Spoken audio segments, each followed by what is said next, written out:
ایک مذہبی پارٹی کے دباؤ میں فرانسیسی سفیر کو ملک بدر کرنے کے لیے حکومت پارلیمنٹ میں قرارداد پیش کر رہی ہے۔ I think the international ramifications of the issue are because of Islamophobia.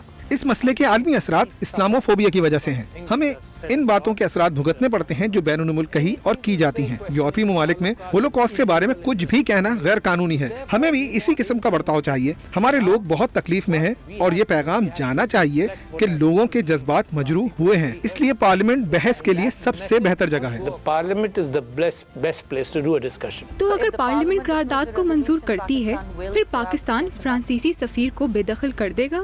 میں اس پر کوئی تبصرہ نہیں کر رہا کیونکہ اس حوالے سے بحث ہونے جا رہی ہے، تو پارلیمنٹ کو قرارداد کو منظور یا مسترد کرنے دیں۔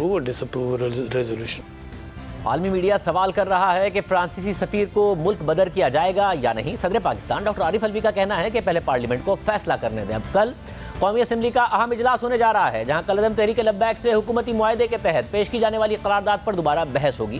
اب سے 2 دن پہلے جب حکومت نے فرانسیسی سفیر کو ملک بدر کرنے پر بحث کے لیے قرارداد پیش کی تھی، اسے اپوزیشن جماعتوں نے ناکافی قرار دیا تھا اور مطالبہ کیا تھا کہ اس حوالے سے ایک متفقہ قرارداد آنی چاہیے، جس کے بعد اسپیکر قومی اسمبلی اسد قیصر نے حکومت اور اپوزیشن کو ساتھ بیٹھنے کی ہدایت کرتے ہوئے ایک متفقہ قرارداد لانے کا کہا تھا اور اجلاس کو جمعے تک ملتوی کر دیا گیا تھا۔ کل اب یہ دیکھنا ہے کہ حکومت اور اپوزیشن کے درمیان کوئی اتفاق رائے ہوتا ہے یا نہیں، مگر اس سے پہلے نون لیگ نے متفقہ قرارداد پیش کرنے کے لیے تحریک انصاف کو خط لکھ کر اس مسئلے کے مختلف پہلوؤں پر وضاحت مانگی ہے۔ نون لیگ کے چیف وپ مرتضیٰ جاوید عباسی نے تحریک انصاف کے رہنما اور وزیر مملکت برائے پارلیمانی امور علی محمد خان کو گزشتہ روز خط لکھا اور موقف اختیار کیا کہ متفقہ قرارداد کو تیار کرنے کے لیے فوری طور پر وضاحت اور معلومات چاہیے۔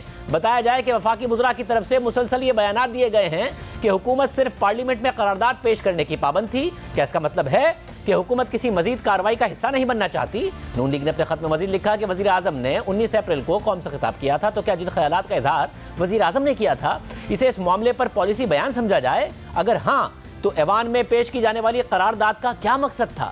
کیونکہ قرارداد اور وزیر اعظم کے بیان میں تضاد ہے۔